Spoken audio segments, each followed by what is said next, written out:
यसरी पाइप पनि च्यातिसक्यो यहाँ मलाई हेर्नु त यो दुःख चाहिँ यो दुःख यो पीडा एकचोटि सम्झेर हेर्नु त कति दुःख छ चाहिँ दुःखमा बाँधेर यस्तो गरेर बाँधेर अलिकति माया लाग्दैन साथीहरू सबैलाई नमस्ते। फेसबुक टिकटक र युट्युबमा जोडिनु भएका तपाईँहरू सबैजनालाई नमस्ते।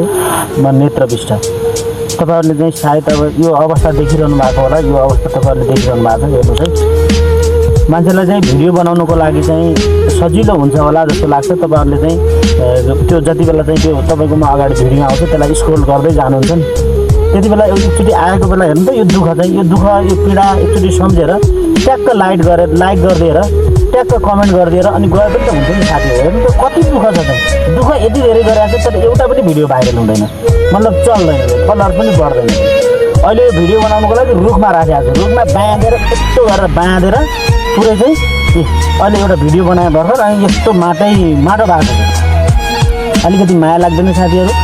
यसो माया लाग्छ भने लाइक कमेन्ट हानिदिनु, सकिन्छ भने त सेयर पनि गरिदिनु न हो। कहिलेकाहीँ त यसरी पाइप पनि च्यातिसक्यो यहाँ चाहिँ यसरी च्यातिएर यत्रो धेरै दुःख गरेर चाहिँ गर्दाखेरि पनि तपाईँहरूले माया गर्नुहुन्न।